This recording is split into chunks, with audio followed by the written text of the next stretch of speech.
I was seconds away from accepting the biggest award of my career, until my fiancé hijacked the mic, declared his love for another woman, and handed her the trophy that had my name on it. The world watched me get humiliated. I didn't cry. I disappeared. Now I'm back. This time the spotlight is mine. And I'm not giving it back. I had dreamed about that stage for 5 years. And tonight it was finally mine. The Celestial Crown Film Awards were in full swing, golden lights bathing the room in elegance, velvet seats filled with the biggest names in the industry. I sat front row in a wine-colored gown, fingers clasped loosely around the stem of my champagne glass. Composed. On the outside. Inside, my heart pounded in rhythms only I could hear. My name was about to be announced. Best Original Screenplay. Beside me, Adrian Cruz smiled. Camera perfect as always. He looked proud, affectionate even, as if this moment meant something to him. As if he hadn't been slowly drifting away for months. And the winner for Best Original Screenplay goes to... The host paused dramatically, flipping the envelope. Sienna Blake for Winter's Last Bloom. Applause erupted. I stood slowly, adjusted my shoulders and smiled as I stepped toward the stage. But before I could reach the podium, Adrian, my fiancé, the evening's co-host, walked ahead of me and raised his hand toward the mic. I hope you don't mind, he said with a charming laugh. But before Sienna gives her speech, I want to share something special. I froze. The audience quieted. The orchestra's cue faded awkwardly. Camera shifted focus. And then he said it. I've been seeing someone very special for the past 6 months. Tonight, I want to make it official. He turned to the crowd. Maya Reed, will you come up here? The entire room sucked in a collective breath. And then Maya, social media sweetheart, influencer turned aspiring actress, rose from her table at the back, fake modesty smeared across her surgically sharpened smile. She walked down the aisle like it was her wedding aisle. As she stepped onto the stage, Adrian opened his arms and pulled her into a kiss. I stood rooted in place. 1 step from the stage. 1 step from what should have been mine. He hadn't just hijacked my award. He had used my moment to make his affair public. And then he did the unthinkable. He turned, holding the trophy that should have had my name engraved on it, and handed it to Maya. To the woman who inspires me every day. The applause was hesitant. Confused. I took 1 step forward, climbed the stage with a strange calm and reached for the mic. Interesting, I said, my voice even, especially since Adrian Cruz has been engaged to me for 2 years. A pin-drop silence followed. I turned my head slightly and let my smile sharpen. But please don't let me interrupt your fairy tale. Go on. Keep pretending. The crowd murmured, some in shock, others stunned. Maya's eyes widened. Adrian looked like a deer caught in headlights. The host tried to gesture me off stage, but I wasn't finished. Congratulations to the both of you. I hope betrayal tastes as sweet as attention. And then I handed the mic back, walked off stage and exited the venue without my trophy. I didn't cry. Not in the car. Not when I got home. Not even when my phone lit up with trending hashtags. Hashtag Adrian and Maya. Hashtag award show scandal. Hashtag Sienna deserved better. Instead, I poured a glass of red wine, kicked off my heels and sat across from my cousin Leah, who looked like she was about to burn the world down. He used you like a stepping stone, she snapped, scrolling through her phone. He humiliated you in front of the entire industry. That snake. Let him, I said quietly. Leah blinked. Let him, Sienna. I set the wine glass down and met her eyes. Let him believe this is the end of me. Because it wasn't. The next morning my phone rang at dawn. It was the director of The Veil Between Us, the drama I'd written and been cast in. He sounded sheepish. Sienna, I'm sorry, but the investors pulled funding. We have to recast the role. They're bringing in Maya Reed instead. There was the first blow. Adrian had pulled strings. Or maybe he was the string. And Maya, ever eager to ride momentum, was the puppet bouncing her way into a role I had developed for over a year. Leah burst through the door 10 minutes later, tossing her tablet onto my desk. They think you're replaceable. I smiled. Perfect. They thought I was done. They thought I'd disappear quietly like every other scandal-smeared woman in this industry. But they'd forgotten one thing. My last name is Blake. My grandfather funded the first unionized writers' guild in this city. My father had created 3 of the highest-grossing indie studios in North America. My brother Jordan, he was the silent investor behind more than half of the streaming platform's original content. Me, I was just getting started. Call Jordan, I said. Tell him it's time. Leah's lips curled upward. Time for what? I picked up my coffee and stared out the window at the skyline. Time to take back what's mine. And burn everything they stole from me. By noon I had a plan. By sunset I had a war. Jordan arrived at my apartment in his usual low-key style. Black hoodie, sunglasses, phone glued to one ear. He looked more like a hacker than a film investor. Leah greeted him with a sarcastic salute. Captain Silent Bro arrives, she said, tossing him a croissant. Hope you brought more than carbs. He caught it one-handed and raised an eyebrow. I brought cash. I smiled. That was better. We sat around my kitchen island, sipping espresso while my world continued to burn online. Every gossip outlet was dissecting the previous night's betrayal like it was a national scandal. Adrian and Maya had given a joint interview that morning. Sometimes love comes unexpectedly, Maya had said, pretending to cry. We never meant to hurt anyone. Adrian nodded like a solemn martyr. The heart wants what it wants. My hands didn't tremble. My breath didn't catch. But Leah nearly threw her phone at the wall. Do they actually believe their own garbage? She fumed. They do, I said, unbothered. But so does everyone watching them. Jordan leaned back. Then it's time to shift the narrative. And that's when I said it. We're buying the rights to the veil between us. Leah choked on her coffee. Wait, what? Adrian thinks he owns it, I said. But he only bought distribution. The IP still belongs to the original author. Jordan, do you still have a way to reach her? Jordan tapped on his phone, pulled up a contact. Already messaged her this morning. She's not happy about Maya being attached to it. She said she'd rather bury the script than watch her play the lead. I let out a breath I hadn't realized I was holding. Then we have our window. Jordan smirked. We're launching a studio? Leah grinned. Let's make it a spectacle. And just like that, the game changed. By the next day, the press had moved on to Maya's upcoming project. The Veil Between Us, now rebranded with her face all over the marketing. I let the news sit for exactly 48 hours. Long enough for pre-orders to start. Long enough for Adrian's smugness to peak. And then we dropped the bomb. Leah wrote the post. She always knew how to twist the knife. For the record, The Veil Between Us now belongs to SB Studios. Maya sweetie, return the dress. We're rewriting the lead. The internet exploded. People didn't even know I had a studio. That was the point. Later that evening I received a DM. Short. Pulled. From Adrian Cruz. What the hell are you doing? I didn't reply. The next morning Ethan Wolf's assistant emailed me. Mr. Wolf would like to meet. Privately. Regarding your new project. I stared at the message for a full minute. Ethan Wolf.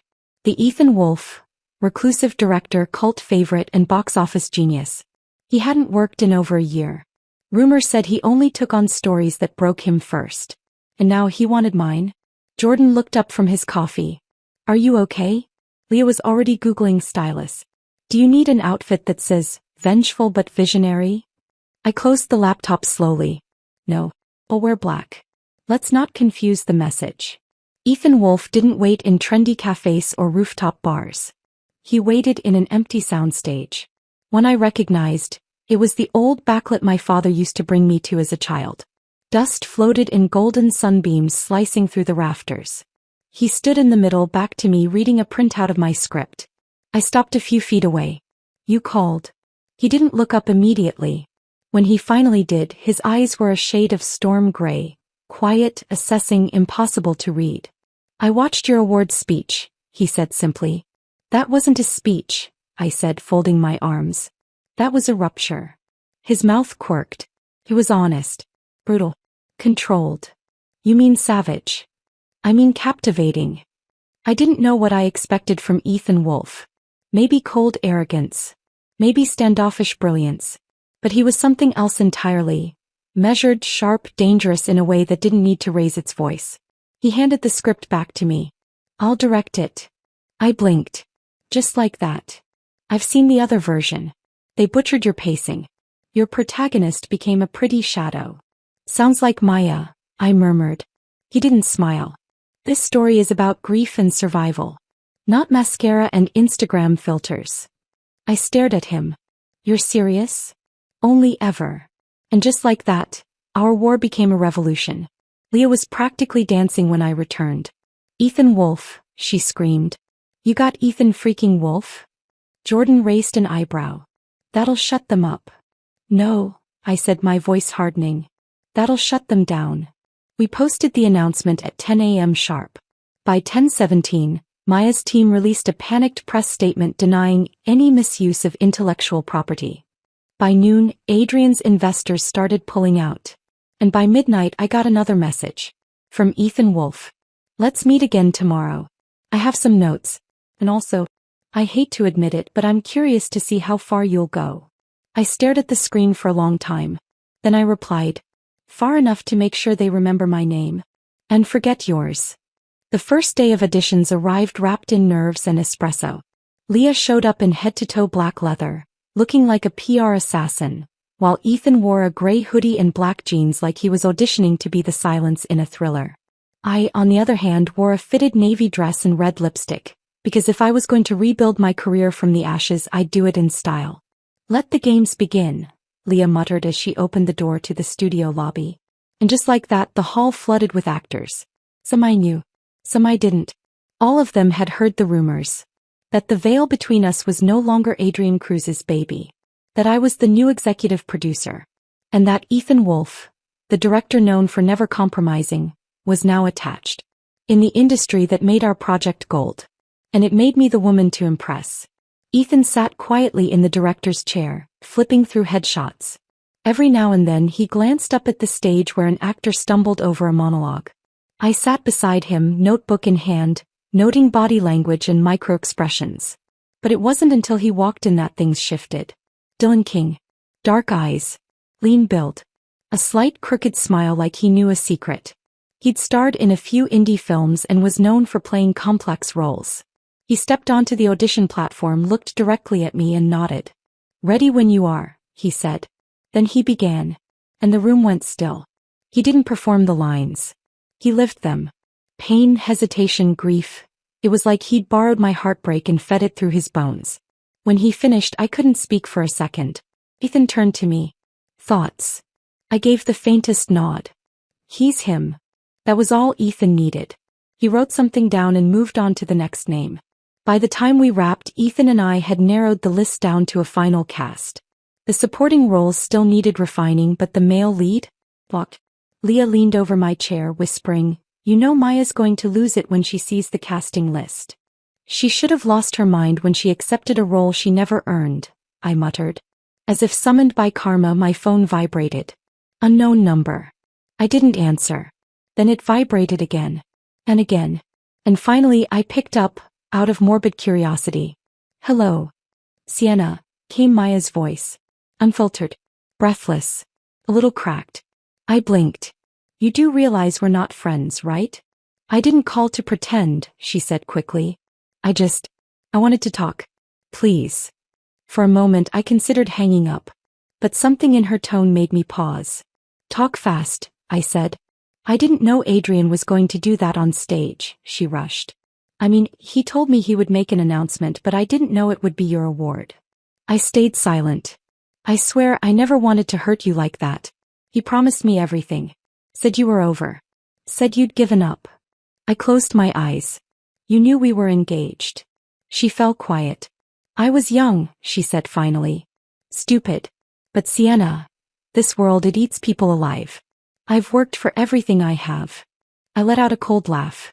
Everything you have came from me. She didn't respond.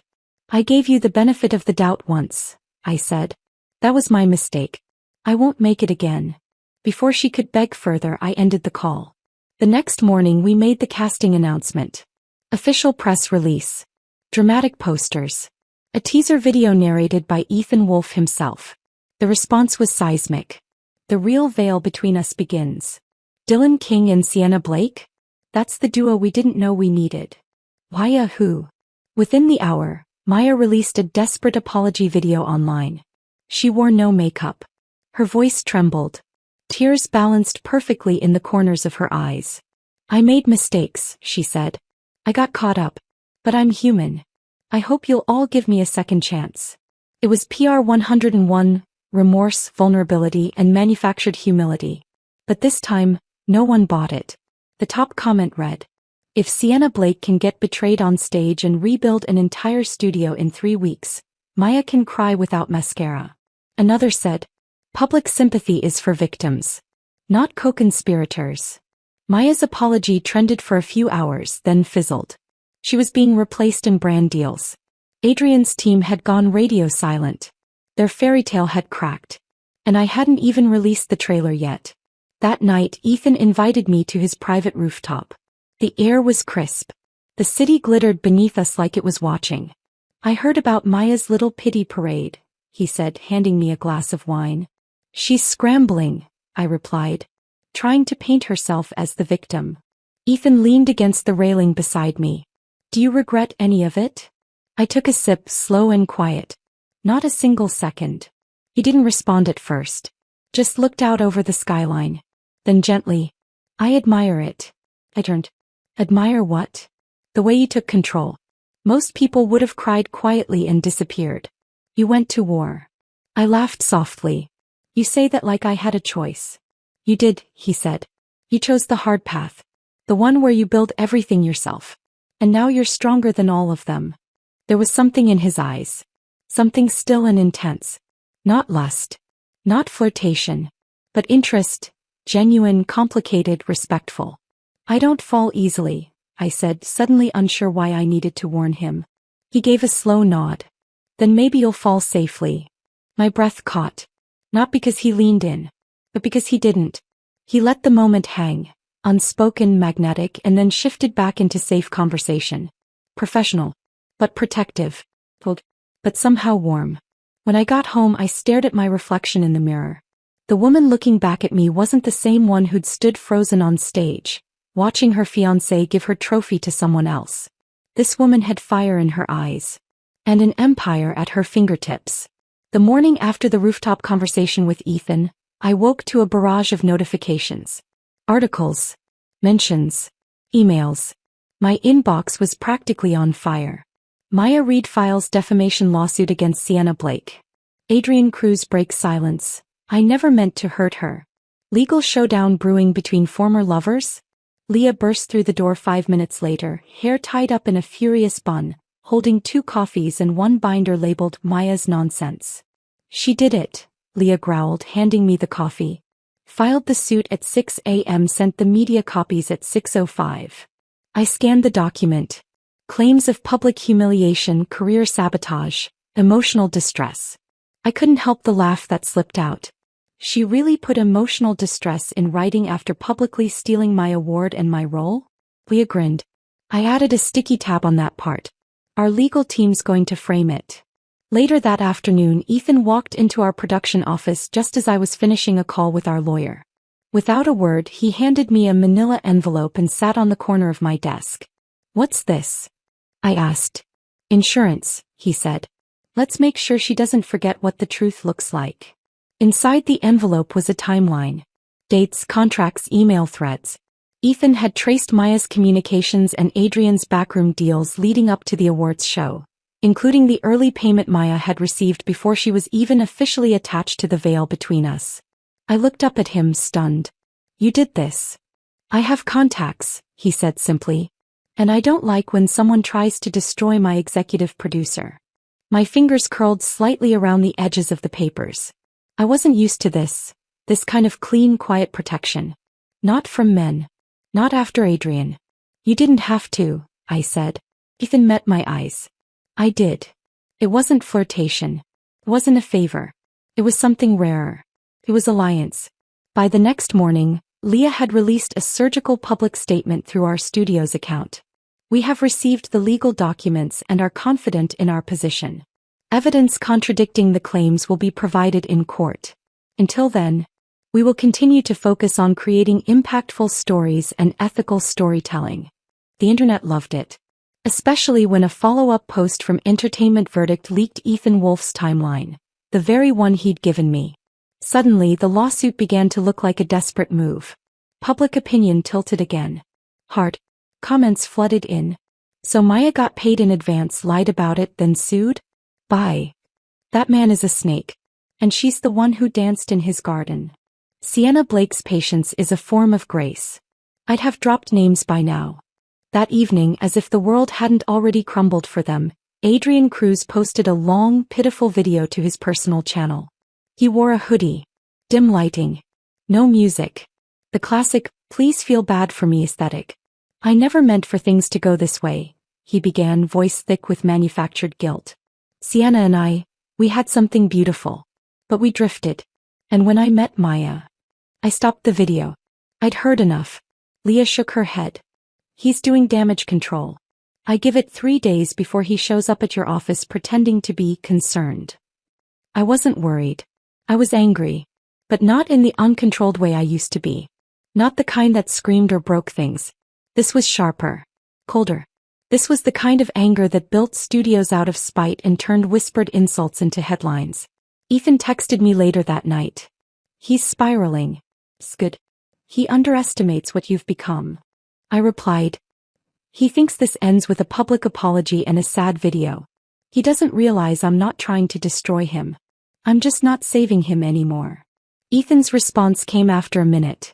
If I were him, I'd be terrified. The next morning, Adrian did show up. Leah spotted him in the lobby and called me from her office. Do you want security to throw him out, or do we let him humiliate himself a little first? I smiled. Let him in. Let's give the man his final scene.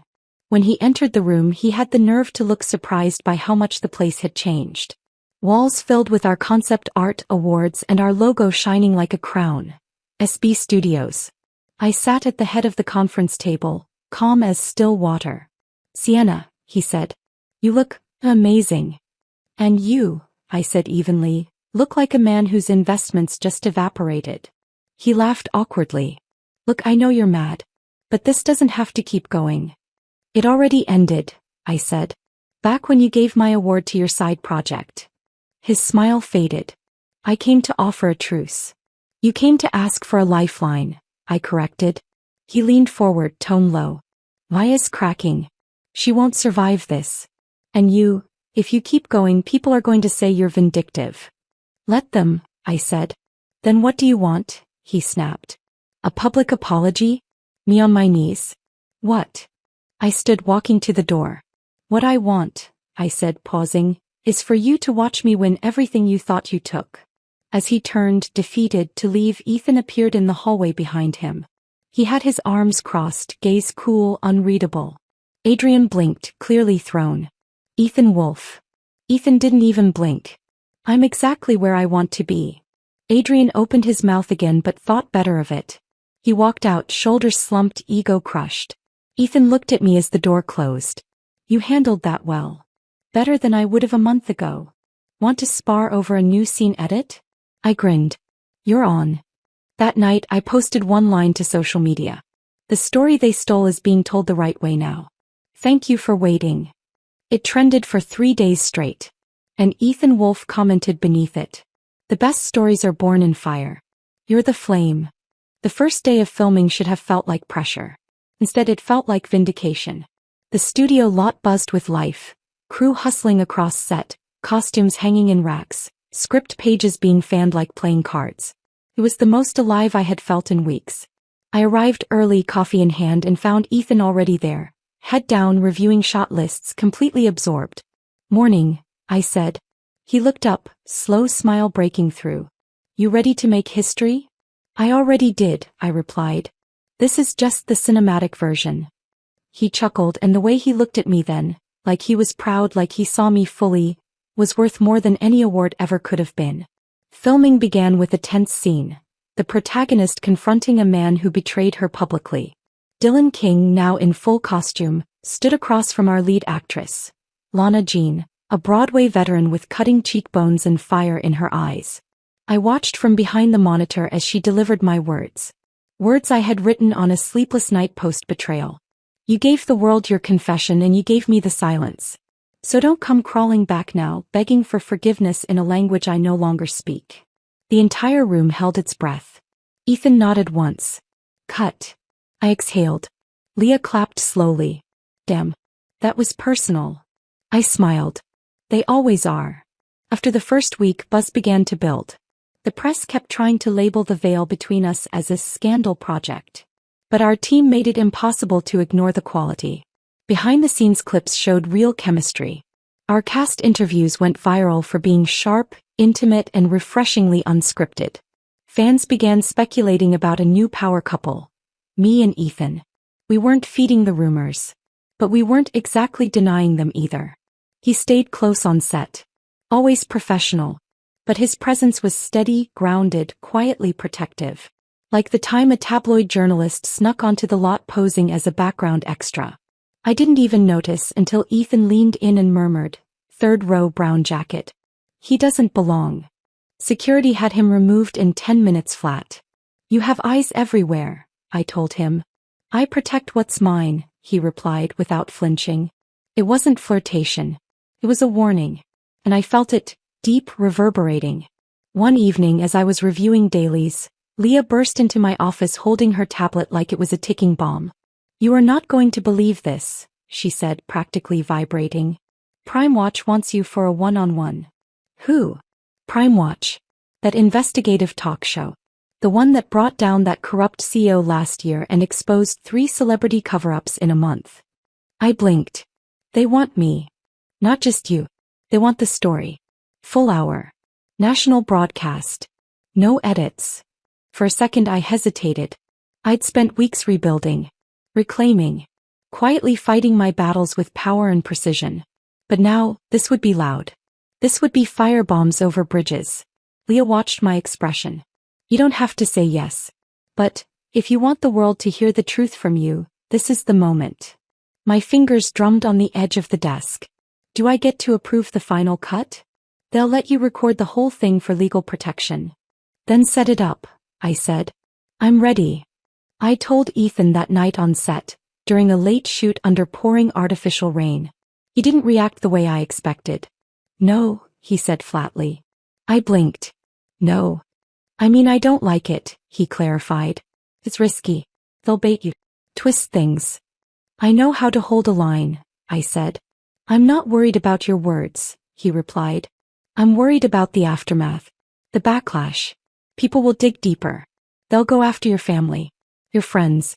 You'll lose whatever silence is left."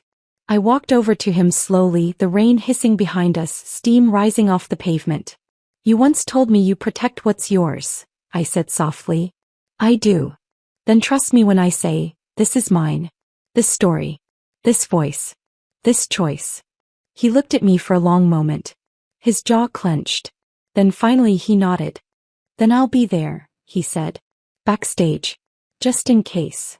The Prime Watch interview was scheduled for the following Tuesday. We kept it quiet, no press releases, no leaks. But the rumors were already swirling.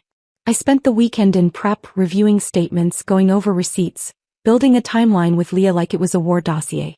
But what I didn't expect was the text from Adrian. "You're going on Prime Watch. Don't do this, Sienna. Let it die. You've already won." I stared at it for a while, then typed back, "I'm not doing it to win. I'm doing it so no one ever forgets who you really are." He never replied. Tuesday arrived. I wore a tailored white suit.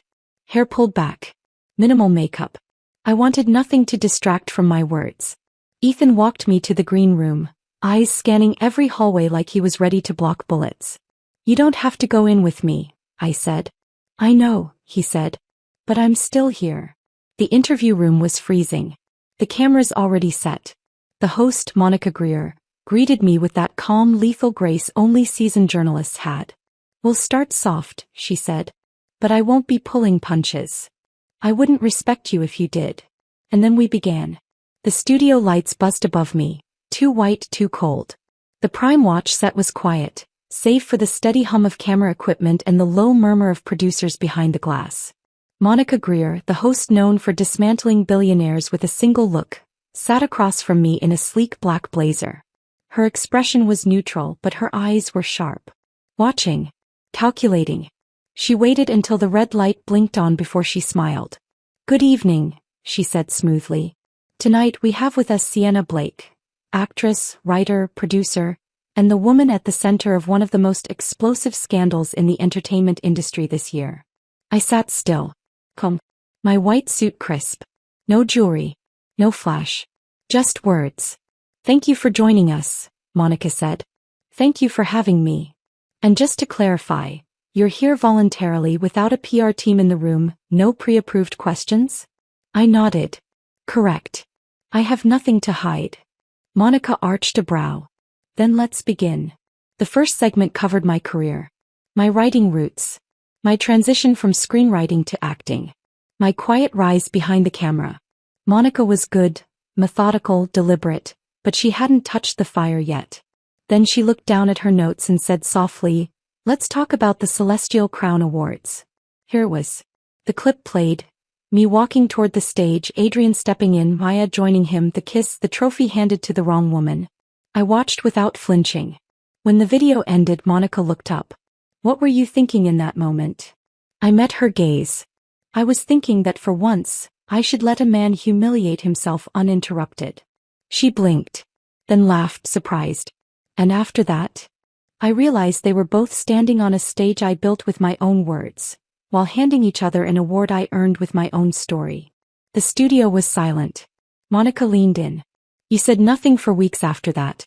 "Why?" "Because I wasn't finished writing the ending. We talked about the veil between us. How Adrian manipulated casting. How Maya accepted roles that weren't hers. How they tried to erase me quietly." Then Monica lowered the folder on her lap and said, "Off the record, some believe you destroyed them on purpose. Do you think you've been too ruthless?" I tilted my head slightly. "Ruthless?" I echoed. "No. I think I've been accurate." Pause. "I didn't ruin them. I simply removed my silence. And when a woman stops apologizing, people mistake it for vengeance." There was a beat of silence. Then Monica said, "Do you think Maya was a victim too?" I hesitated. Just for a second. She was complicit. Maybe desperate. Maybe insecure. But she didn't stop him. She smiled and walked onto a stage she knew wasn't hers. She made a choice. Midway through the second segment, Monica touched on the lawsuit. "Let's talk about the defamation claims," she said. "You've stayed mostly quiet on this. Till now." I lifted a folder I'd brought with me. Inside, contracts, screenshots, voice notes, pay records, timestamps. I laid them on the table. "This is every lie they told. In writing." She leafed through it silently. "They said I blacklisted Maya. But I only reclaimed my project. They said I started rumors. But the only thing I spread was the truth. Every time they tried to smear me, I used facts." Monica didn't interrupt. I finished, voice steady. "I didn't sue for revenge. I countersued for accountability. And I'll win. Not just because I'm right, but because I documented every betrayal while they were busy posing for sympathy." Backstage, I knew Ethan was watching. Leah had updated me mid-broadcast. Social media was exploding. Hashtag Sienna Speaks. Hashtag Justice for the Real Writer. Hashtag Maya Exposed. But what I didn't expect was for Monica to end the interview with one final question. "Last one," she said, her voice gentler. "After all this, do you still believe in love?" I went quiet. Flashes of Ethan's steady eyes. His fierce loyalty. The way he stood beside me without needing to be in front. The way he never reached for me but always caught me. Then I said, "Yes. But not the kind that needs applause." The interview ended. Applause followed. Not from the crew. Not from Monica. From the world outside. By midnight, the full special had trended globally. Within 24 hours, Maya dropped her lawsuit and issued a legal statement of withdrawal and apology. Adrian, silent. For the first time, his Instagram comments were locked. His sponsors gone. His name vanished from 2 upcoming projects. I didn't even have to call him. The world did it for me. Ethan met me in the hallway after the show. "Congratulations," he said simply. "That was war." I laughed. "You said not to go on the show." "I didn't say I wouldn't be proud when you did." I hesitated. "It's over now. I don't think there's anything left to fight." He stepped closer. "Then maybe now, you let someone stand with you. Not behind. Not ahead. Just beside." The words hung in the air. He didn't touch me, didn't rush me. But in that moment I felt it, like gravity shifting. He wasn't here to save me. He was here because I had already saved myself. And he saw that. The studio sent me final viewership numbers the next day. Highest rated Prime Watch interview in 5 years. Network executives wanted me for a development deal. 2 novels based on my scripts had hit the bestsellers list. Leah cried when the studio's valuation doubled in a week. Jordan simply said, "Told you." And Ethan? He sent me a message. "If you're still up at 2 a.m. rewriting scenes, I'm bringing coffee. Don't argue." Ethan showed up at 2:04 a.m. true to his word. Coffee in one hand, extra hoodie in the other. "You looked cold during edits last time," he said casually, tossing it to me as he walked in. I stared at the hoodie for a second before slipping it on. It smelled like cedarwood and screenplay margins. "You're officially part of the 3 a.m. club," I said, motioning to the editing monitor. He looked over my shoulder at the scene I'd been adjusting. A tender moment between the main characters. Muted lighting, gentle pauses, raw silence that said more than any monologue ever could. "You rewrote this," he noted. "Yeah," I said. The original version felt manufactured. I wanted it real. Messy. Like trust earned instead of given. He studied the screen, then me. "Art imitates you," he murmured. I swallowed hard. "That a compliment?" "It's a warning," he said. "This kind of truth, you can't fake it. And you can't unfeel it." By morning, the studio buzzed with renewed momentum. The Prime Watch interview had made waves far beyond the entertainment industry. Feminist think pieces. Podcasts dissecting my every phrase. Even business blogs applauding my strategic silence then strike method. Leah practically skipped into my office. "We've been offered 6 new IP deals. One of them is a multi-platform contract. Video, print, audio, you name it. Send them to legal," I said, flipping through the top sheet. "But there's one you need to see now." She handed me a cream envelope. Handwritten. No logo. I opened it. Read once. Twice. Then looked up. "They want me to run the panel for this year's Celestial Crown Awards." Leah raised an eyebrow. "You mean, the same event where Adrian Cruz spit on your moment?" I nodded. "That one. They've got nerve. They've got panic," I said. "They're trying to clean house. Last year's scandal ruined their reputation." Leah crossed her arms. "So what are you thinking?" I stared at the invite for a moment longer, then slid it aside. "I'm thinking they're not worth my time. Unless. I rewrite the story from the same stage he tried to erase me from." Leah grinned. "Now you're speaking my language." Later that night, Ethan and I found ourselves alone again in the backlot. The set was wrapped, the crew gone. Just us, a bottle of wine, and too many unspoken things. "You're quiet tonight," he said. I glanced at him. "I got invited to speak at the Celestial Crown Awards." His expression didn't shift much, but his eyes sharpened. "You going?" "Don't know. Thought about it. Thought about burning it down. Thought about ignoring it." He nodded slowly. "And what do you want to do?" That question sat heavier than it should have. What did I want? For so long I wanted revenge. I got it. Then I wanted respect. I earned it.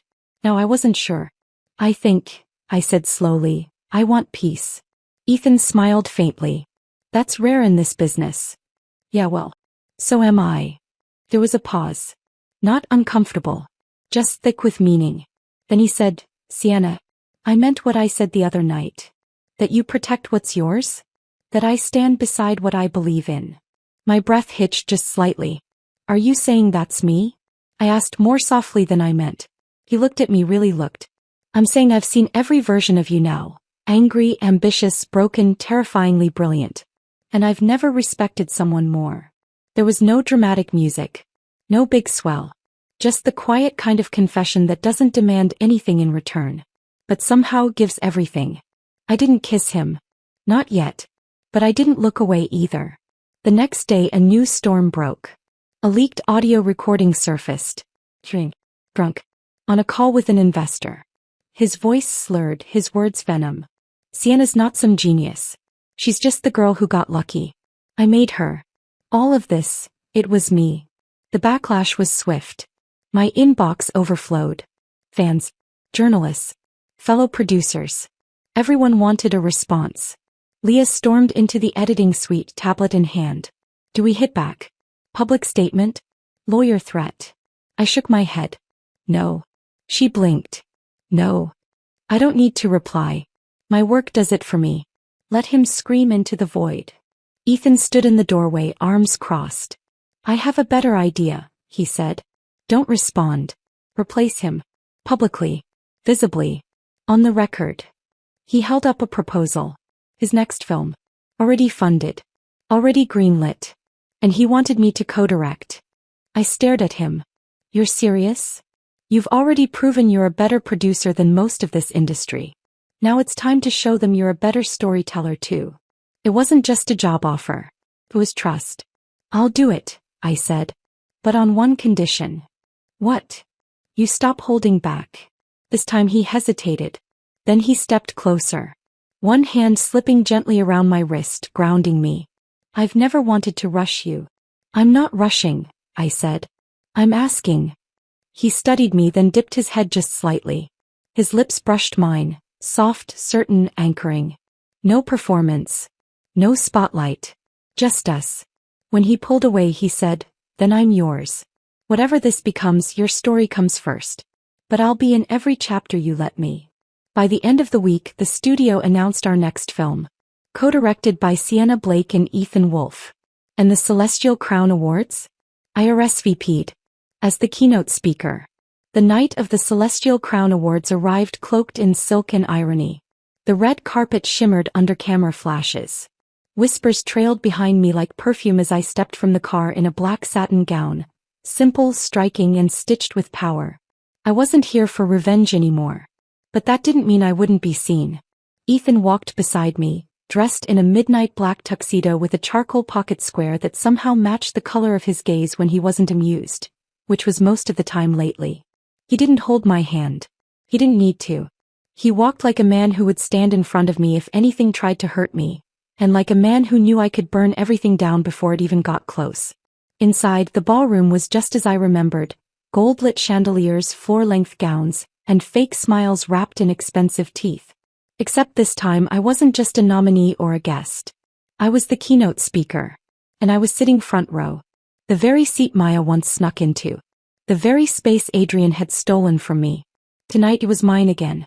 The show began with a glittery montage of past winners. I watched as my name flickered across the screen for Best Original Screenplay, a moment nearly erased. The room clapped. Some awkwardly, some enthusiastically. And then the host stepped up. Tonight's keynote is not just a speech, it's a comeback. Please welcome Sienna Blake. I rose slowly. Every step up that stage echoed across the floor like a heartbeat. This time there was no Adrian. No surprise kisses. No stolen spotlights.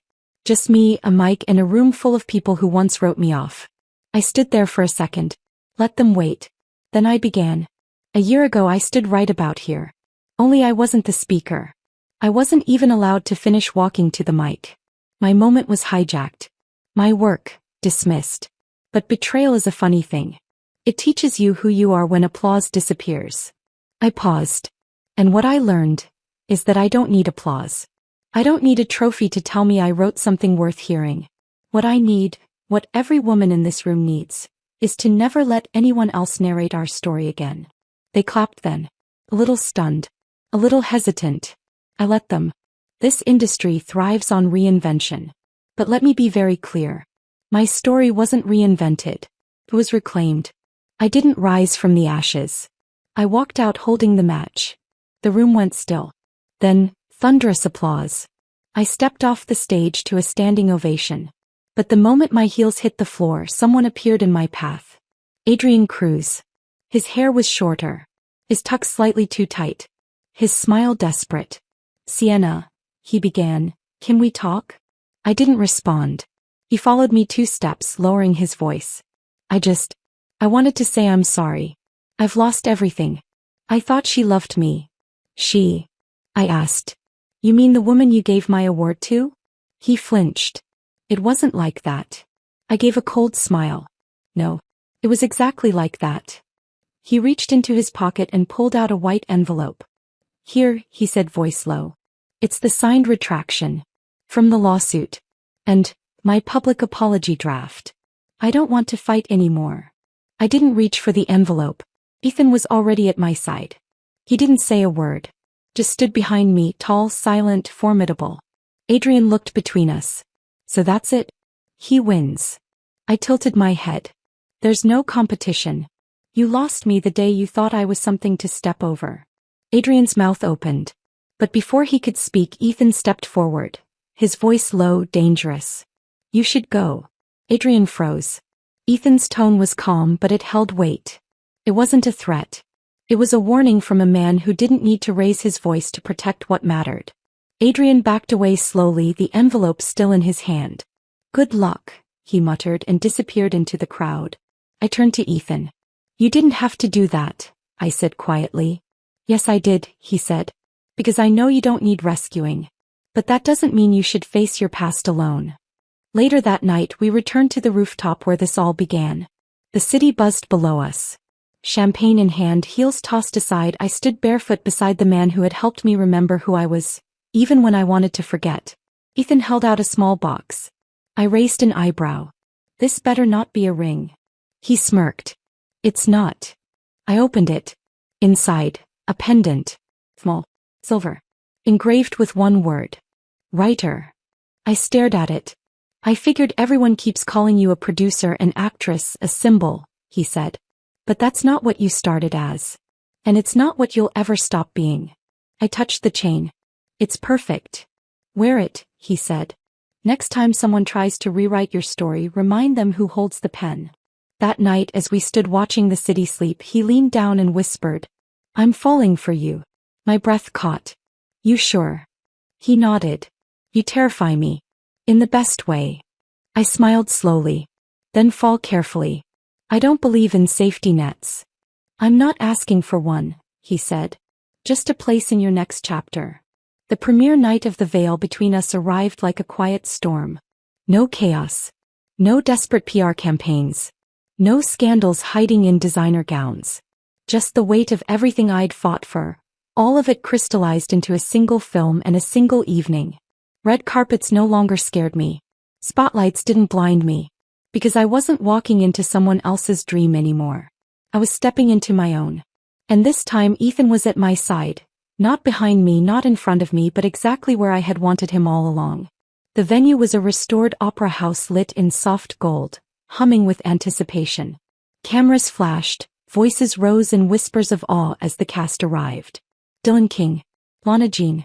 The press barely recognized the silent man beside me in a sharp tailored suit until someone whispered, Is that Ethan Wolfe holding her hand? Yes, it was. But he wasn't the headline. I was. And I wasn't there to make noise. I was there to make history. The opening credits rolled, and for the first time I didn't grip my seat. I didn't brace for failure. I leaned back, chin high, and watched my words come to life with the grace I had once been denied. The audience laughed in the right moments.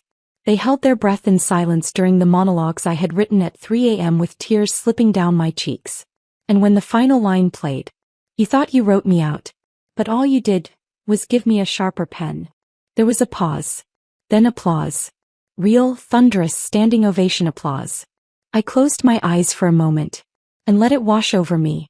Later that night at the after-party beneath chandeliers and soft jazz, Ethan pulled me aside. You did it, he said. No, I corrected. We did. He studied me with that quiet intensity that never needed words. Then he reached into his pocket and handed me a small folded piece of paper. What's this? An offer, he said. To run our next project. As head of a joint production house. Yours and mine. I opened the paper and saw the logo. Silver Blake Studios. I laughed, touched beyond language. You're naming it after us? No, he said.